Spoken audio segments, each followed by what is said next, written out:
nambibiktima. Mali ang sinasabi nito. Mali ka. Kailangan malaman ng katotohanan. Alam mo ang katotohanan ng palaya sa'yo. Hindi siya biktima. Siya ang nambibiktima. Minsan sa amin pong kumbento sa Mount Banahaw, kumakatok po yung mga espiritu sa mga... Amen! Kailangan na po natin magkaisa. Maging liwanag po tayong lahat. Pag tayo pong lahat ay liwanag na nanggagaling sa kaibuturan ng ating puso, matutunaw po ang dilim.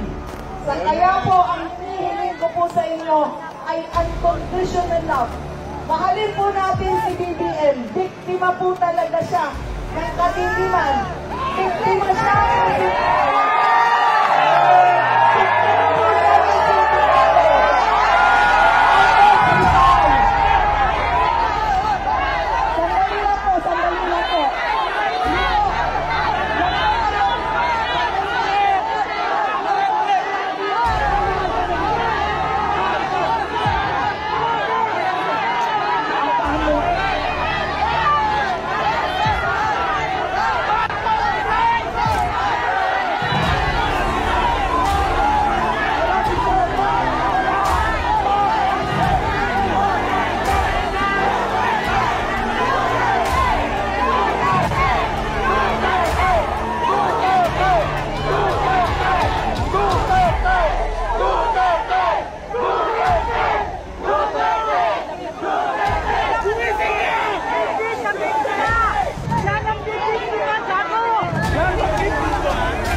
bibigyan dito!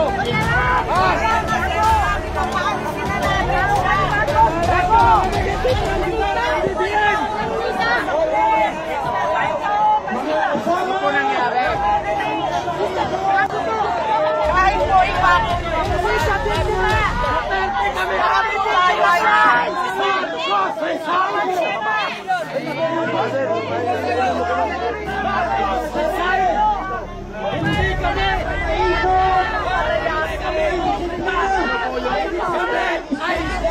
Siya biktima!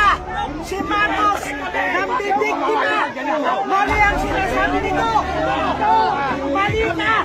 Kailangan malaman ng katotohanan! Alam mo ang katotohanan ng palaya sa'yo! Hindi siya biktima! Siya ang nambibiktima! Ayas ka na!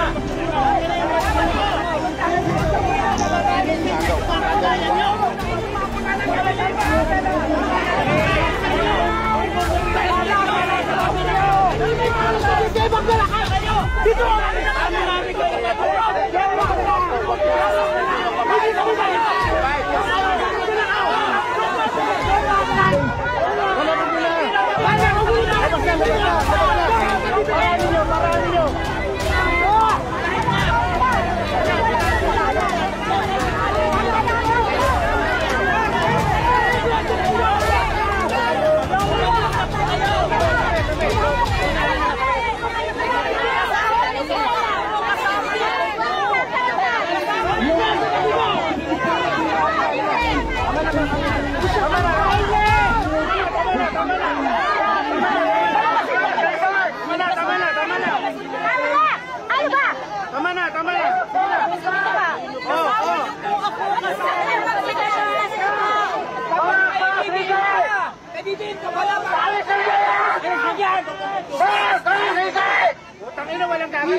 Hindi po ako nagkamali. Ang sinasabi ko po, lahat po tayo ay biktima ng demonyo. Lumutan na po ang hell. Kailan ang paalisin natin si BBM sa Malacanang? Sino po kasama niyo, sister? Sino kasama niyo po dito? Mag-isa lang po ako. Saan po kayo galing? Missionaries of the Divine Healer po ako. Galing po ako sa kumbento ko sa Mount Banahaw. Anong pangalan niyo po? Ako po si Marcos. Dapat mahalin. Bongo. Ang pangalan po niyo? Maraming Pilipino. Alam niyo po ang turo po sa Biblia. Alam ko. Galing ako sa kumbento. Mahal tayong lahat. Ano pong pangalan pangalan nyo? Tama na! Mother Mary Floso. Tama na po, sister. Hindi nyo ako pwede. Kasi nagiging mas matindi kayo. Ba't nyo ako pinatitigil? Kaya po alam po ninyo, mainit ang dugo namin kay Marcos. Ganito. Si Marcos. Naiintindihan natin si nanay. Iwanan na lang natin siya. Alisa tayo dito. Hayaan natin siya magsalita. Halina. Huwag natin ulit yung ano. Kasi galit. Hayaan natin siya Ang magsalita. ating paiiwan. Paniniwalaan niya Wala po tayong mariresolve. Ilang taon na po kayo? Yan, balik na doon. Balik na. Puta. Para tangal lang yan. Sige na. Balik tayo doon. Tayo na mga kahit tanga dito. Punta po ako dito na Ang sinasabi ko po sa inyo, magmahalan po tayo despite differences. Ang solusyon po ay unconditional love. Paalisin po natin ang dapat paalisin. Yes, ako po yung unang nagsasabi, paalisin na sa Malacanang si BBM. Parang awa mo, BBM. Lisa Araneta, umalis na kayo sa Malacanang. Kasi biktima kayo ng malaking sindikato para pahirapan ang Pilipinas.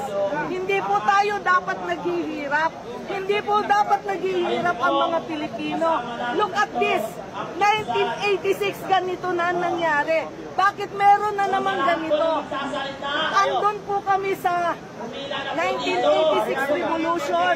Nakipaglaban po kami sa mga katangke para po makamit natin ang kalayaan. Bakit meron na naman ganito? That's why I support Duterte. Umiiyak po ako na ang Pangulong Duterte nasa Hague. Umiiyak po ako na kinakalaban natin ang katotohanan. I know the truth. Tingnan niyo po sa Facebook ko.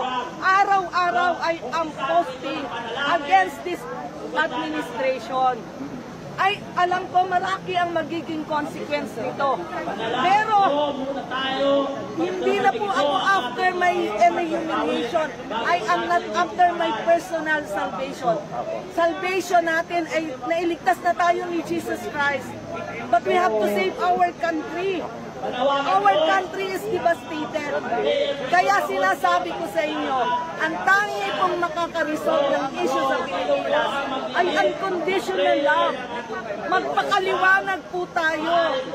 Alisin po ang puot, galit, hinanakit sa mga nandito. Pinakikinggan po tayo ng mga ina. Pinakikinggan po tayo ng ama. Malinaw na malinaw. Wala po nga pinaglalaban. Hindi kami tanga. Ang ipinaglalaban po ay ang Pilipinas.